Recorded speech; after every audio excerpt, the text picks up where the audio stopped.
All right, here's lesson 23 in our EMT course. This one is in the same cases unit as the previous one with other altered mental status causes. And this one is mostly on on the neurological causes of altered mental status. And remember, there are many causes of altered mental status. We're just going to deal with the neuro ones here. We spend some time online and, again, a lot of time in lab focusing on altered mental status and how to deal with it. So we want to talk about A and P of the neuro system. We want to talk about the physiology of a stroke, physiology of seizures, and then how do we assess and treat the altered mental status patients that have a neurological system issue. So in general, the neuro system, brain and spinal cord, provide command and control for various body systems. And body systems and organs respond to the commands from the brain delivered by the spinal cord. Again, basic review. And remember that the brain requires a constant supply of O2 and glucose be delivered to it just in time. It can't store it. So that requires good circulation, requires good ventilation, good oxygenation. So CVO remains the key trio of processes that must be going on in order for things to work right. And the neurosystem is certainly no exception to that. So what's a stroke? Well, a stroke comes when you have a disruption in blood flow to the brain. So disrupted, whether temporary or permanent, whether partial or catastrophically complete, there's some sort of interruption to cerebral perfusion. Maybe that's just a temporary obstruction with a clot. Maybe it is a blown out blood vessel that's totally disrupted. The problem is you can't tell the difference when you're looking at the patient.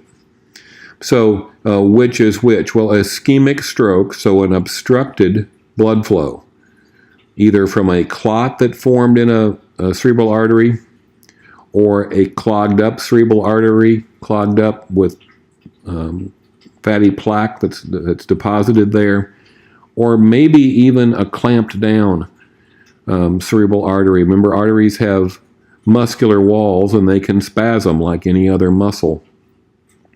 And so this should sound very familiar to you from the same process that can go on in the heart. When you have a heart attack, you have a clot or a clogged artery or a clamped artery, and the same can go on in your brain. So stroke can be thought of as a brain attack because it's a similar process to what's going on in the heart in a heart attack. And it could be that it is just a clot, clog, or clamp that is causing ischemia. Ischemia meaning decreased oxygenation of tissue. So if you have a clotted, clogged, or clamped cerebral artery, then the brain cells downstream from that are not getting enough oxygen and they are ischemic. So an ischemic stroke is due to an obstruction from a clot, a clog, or a clamp.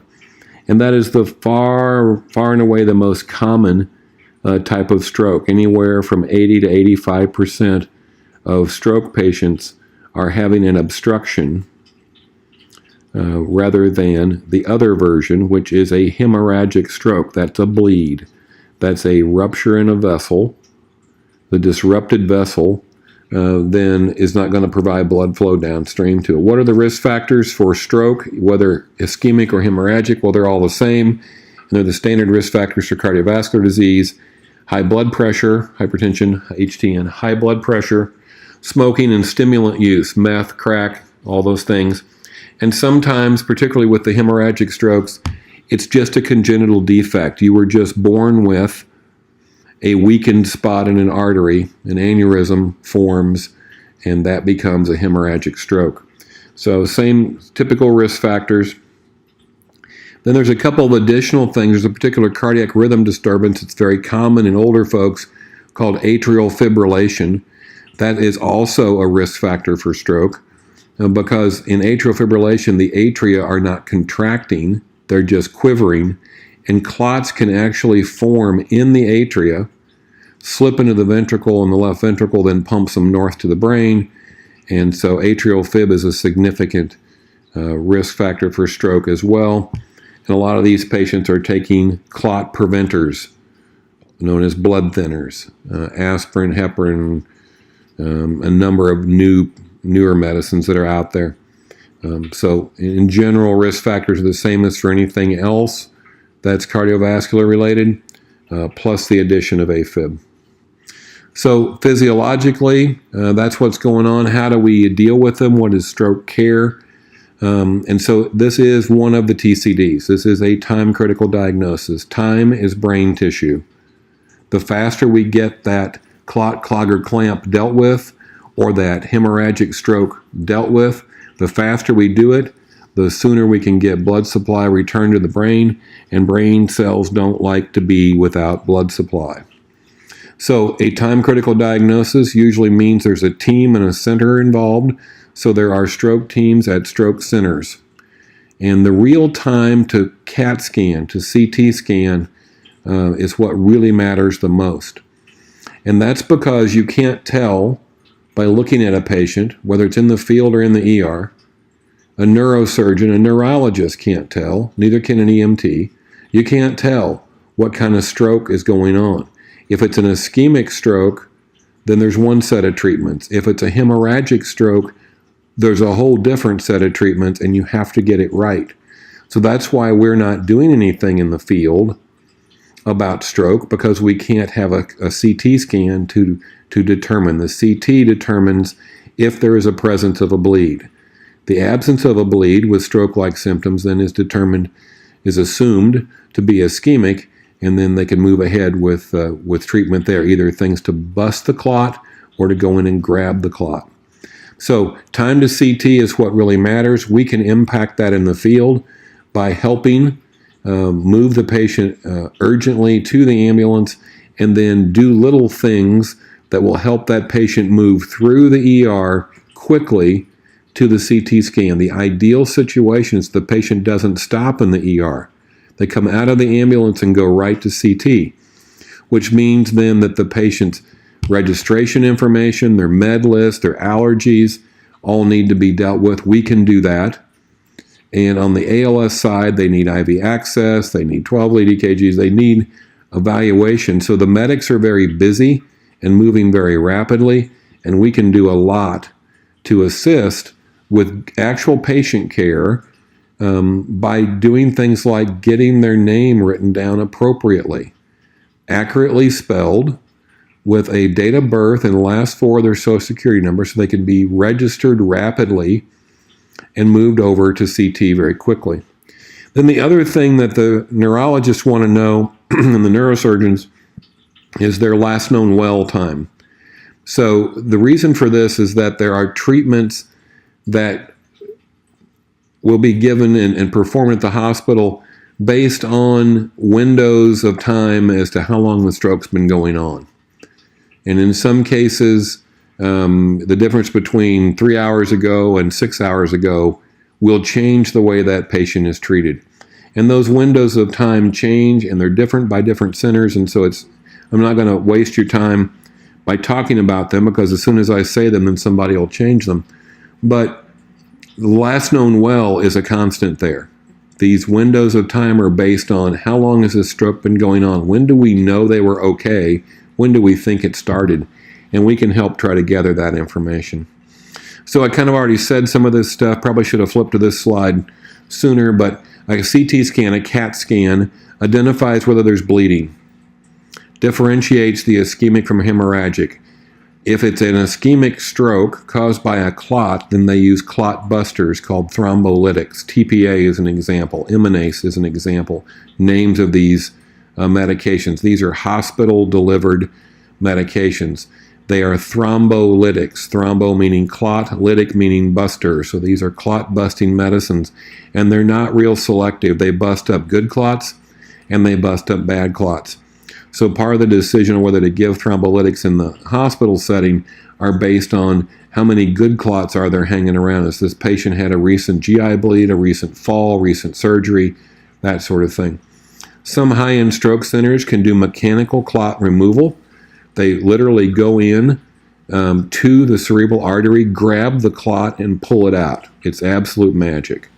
And there's some stuff in your resources that are attached to this lesson to give you some examples. If you want to look at that further, I think it's just amazing that it happens. And so if it's an ischemic stroke, there's a clot involved in most all cases. Sometimes they can just get that vessel to quit spasming, but there's usually a narrowing and there's usually a clot forming at the narrowing, just the same as in a heart attack. So if you think about heart attack treatment as being in the cath lab, the cardiac cath lab, what do? Well, they either dissolve the clot or remove the clot or go in and open up the vessel mechanically. Same sort of stuff goes on with a stroke with both thrombolytics and clot retrieval. But what if it's a hemorrhagic stroke? What if it is that 15 to 20% of the strokes that are not an obstruction, it's a disruption? And so then you have those ruptured vessels. That's a neurosurgeon, and many of those can get into trouble with elevated intracranial pressure, and they can get quite sick, and these can be fatal rather rapidly. Another commercial for stroke mimics. Hypoglycemic patients can look just like they're having a stroke. I've seen it several times personally. Drunk people, overdosed people, accidentally overdosed people, or drug-using people can all look like they're having a stroke. Patients that are septic, that are altered and are from a sepsis, whether from some sort of infection, a urinary tract infection, a pneumonia, and I've personally seen that as well. A patient that I believed, and another provider with more field time than I believed, and another provider who's a nurse anesthetist and was a paramedic for years before that also believed. All three of us believed it was a stroke. Turned out to be sepsis from a really, really bad urinary tract infection. Then the last thing there for you is TIA, transient ischemic attack. This comes on and goes away, sometimes in a few minutes or a couple hours, in all cases by 24 hours. If the symptoms have lasted longer than 24 hours, it's no longer a TIA. A TIA looks just like a stroke. Looks just like a stroke. You can't tell the difference between a TIA and a stroke in the field. So it's transient. It is an ischemic type stroke. It's a clot that formed or the vessel spasmed, and then the clot was dissolved on its own, or the spasm relaxed, and the blood flow was returned spontaneously without any intervention, and the stroke symptoms start to subside. This can happen in front of you in the field setting, and it also may offer your patient some hope. Patients that are having strokes are quite often awake, alert mentally, unable to speak clearly, unable to communicate clearly, but they are cognitively all there, and it's got to be absolutely terrifying, especially if you have some understanding of what's going on.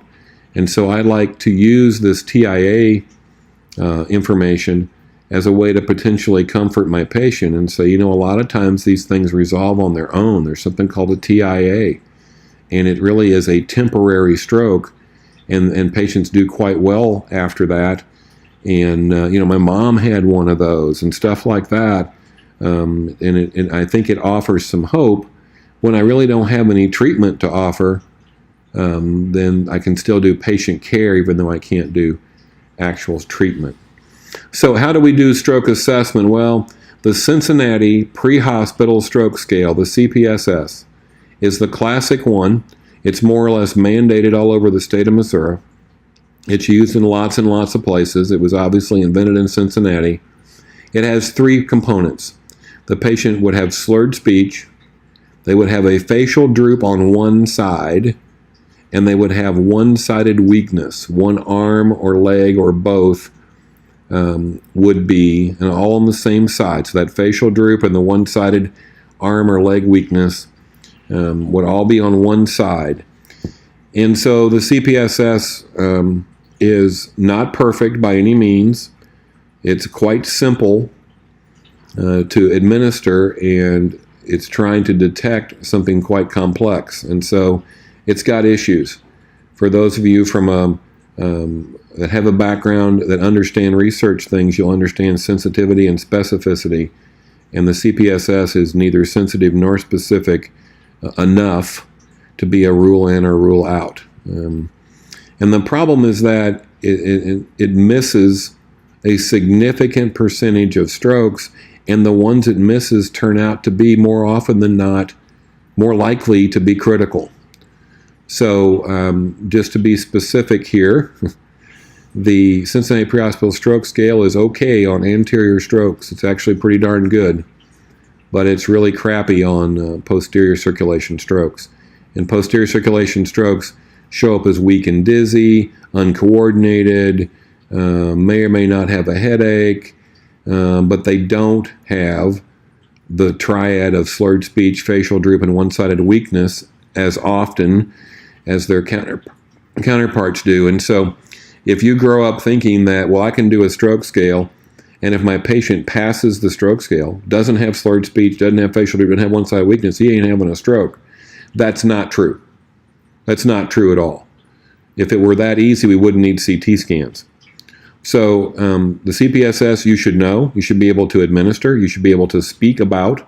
As you hand off to a higher level of care in the medical field, they expect that you have done and can communicate about the CPSS. But what we don't want you to do is say, well, he passed the stroke scale, so it's not a stroke. Similarly, I don't want you to say, well, he flunked the stroke scale, so it is a stroke. He does have slurred speech, facial droop, one-sided weakness. That's got to be a stroke. It doesn't have to be a stroke. It might be hypoglycemia. So on the treatment side, there's really not a lot that's done in the field other than move them expeditiously to a stroke center. This is a time-critical diagnosis. Time is brain tissue. It matters that we're moving urgently and efficiently, and we, from a BLS perspective, whether it be first response or as the partner of the paramedic, we can make a difference in that at the EMT level. But it's not medical things we're doing, it's logistical things we're doing. So it's the usual, same old sermon: manage their CVO, use your usual oxygen therapy. There's nothing in an O2 therapy protocol that says, oh, if you think they're having a stroke, they must have a non-rebreather. No. Matter of fact, that's not helpful. So overuse of high-flow oxygen is not helpful. Non-rebreathers for everybody is a thing of the past. So use your usual O2 protocol. Realize that if they have a weak or paralyzed extremity on one side, that they can't protect that. As you're starting to move them on the ambulance cart through a doorway and you're getting ready to bang their paralyzed arm, they can't move it out of the way. So be particularly careful, more so than normal, I guess. Particularly careful to protect extremities because your patient can't protect themselves. Same can be going on with airway. If they have paralyzed facial muscles that's causing them a facial droop and that's causing them difficulty speaking, then they may have difficulty swallowing as well, and that can persist even past the acute phase of a stroke. A person who had a stroke 5 years ago may have swallowing issues and be more at risk for choking on partially chewed or inappropriately chewed food. And so swallowing issues are a big deal, and so just be alert for that.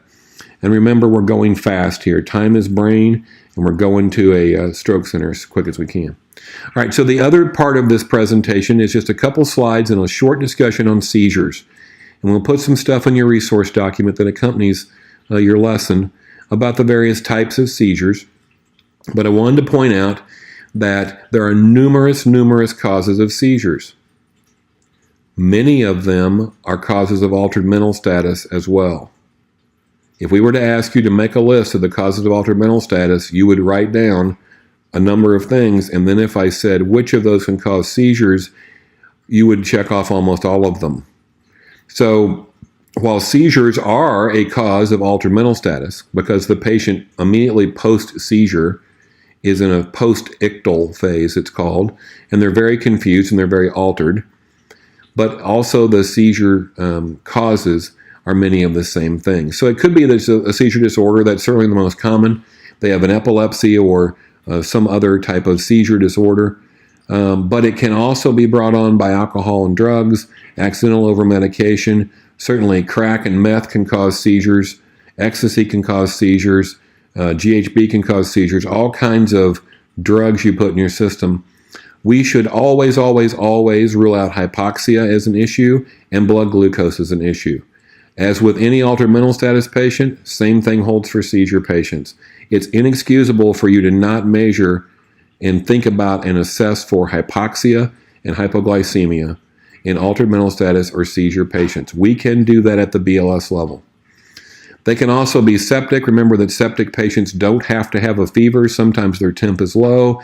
I think we should be measuring temperatures in the field, but even if you're just using the back of your hand like your mom used to check you, remember that they don't have to have a fever to be septic. And then it certainly could be something as a direct insult to the neurosystem, head trauma or a stroke or some sort of intracranial bleed or something like that. So seizures can be the cause of altered mental status, and they can be caused by many of the same things that cause altered mental status. So assessing a patient during the seizure is pretty obvious. They're seizing. It's called tonic-clonic activity. That means stiffening and flexing and jerking of their extremities and neck and such. And there's some videos for you to watch in your resource document. Frequently, but not always, they will bite their tongue or bite their cheek or their lip. So some oral trauma. And frequently they will lose control of their bladder and have urinary incontinence. Now, just because there is oral trauma and urinary incontinence does not guarantee it was a seizure. Other things can cause that, but it tends to go along with seizures. And just because there is no oral trauma or urinary incontinence does not rule out a seizure, but it's pretty common that they go along with seizures. Then there's the post-ictal state, and again, the videos are the best way for you to learn that, so be sure that you look at those in the resource document. But immediately after a seizure, a patient is quite wild in many cases, or in some cases, they're almost comatose and they need airway management. So your management of the patient during the seizure is don't let them hurt themselves. Your management after the seizure is protect them and protect their airway. During the seizure, we're not going to hold them down. The very best place to have a seizure would be in a nice soft bed with lots of pillows around. And they can twist and jerk and flop around, and as long as they don't fall out of the bed, everything's cool. It's a great place. A padded room is where you want to have your seizure. If they're seizing on your ambulance cart, it's a little bit narrow and not the best place. If they're seizing and banging their head on the ground, then you've got to do something to stop that. Pad it, put pillows under, something, but don't let these folks repeatedly traumatize themselves. But don't try to hold them down. Do not try to restrain them, just try to contain them. Once they're done seizing, manage their airway. That can be done simply with a jaw thrust and positioning, very much like we talked about with hypoglycemia. Let's hold off on the orals and nasals until you need to bag valve mask these people. In a few cases, you will need to ventilate them, but that's usually not the case. Usually they come around in a few minutes, and you can manage them with positioning and jaw thrust and maybe a little bit of suctioning, because they will have a large amount of secretions, spit and stuff that they have not been able to swallow. And then consider the cause. Always rule out hypoxia and hypoglycemia. There's no excuse not to. Use O2 at the usual protocol. I would be a little hesitant to put an O2 mask around the patient's head. So if I were going to use O2 mask, I would hold it to their face, and then if they began to seize again or were flopping around and a little combative, then I wouldn't have anything that they could kind of get wrapped around their neck tight. So I would like to just hold that up there with my hand. And probably the same with a cannula, although cannulas are difficult to hold up like that. So O2 with your usual protocol. There's not a compelling reason to give them oxygen unless you have a low saturation. On the ALS side, they've got several meds that they can give by several routes. Things like Valium and Versed, Midazolam, Lorazepam, Ativan, diazepam. I'm saying the same names of several things, but the benzos are their typical choice that they go to. They would like to have an IV, but getting an IV on a patient who is seizing is just about impossible. So they may have to go to the intramuscular or intranasal route. Intranasal administration during a seizure is also problematic. The patient is snorting, has a lot of snot, and intranasal medications don't work well if they're blown back in your face, or if there's so much snot that they can't even get to the nasal mucosa. So nothing is easy about these. Once they stop seizing, then it becomes a simple management, usually, especially if the patient is very decreased level of consciousness, then you just manage their airway. But seizure treatment for us is do not restrain, but kind of contain, and then wait till it stops and manage from there. So, summary for this whole thing on stroke and seizure. BLS care is relatively simple. Centers on CVO, and take care of that first. So be an EMT before you're a detective, then start investigating. Always, always, always rule out hypoxia, hypoglycemia, and you should be able to measure their temperature, hopefully with more than just the back of your hand, but at least use the back of your hand or touch their skin or in some way measure temperature even if you don't have a thermometer. And while remember that lots of things can cause this seizure, but as far as treating the seizure while they're seizing, there's not a lot we can do about that. Now, in your resources, we'll talk about status epilepticus, which is not a Dr. Seuss word. It's an actual term, and talk about how that is a big, big deal. But I just kind of want you at the EMT level to know that term, that means a continuous or back-to-back seizures with no return to normal status. So repeated or prolonged seizure activity, and that's a big deal. But at the EMT level, we can't do anything about that. So I don't focus on it too much with you guys, but we definitely do with the medics. So anyway, we'll see you in lab. We'll take care of lots of reps and lots of cases and lots of variations on all the causes of altered mental status, including hypoxia, shock, hypoglycemia, hyper and hypothermia, drugs, alcohol, over-medication, and neuro things like stroke and seizure.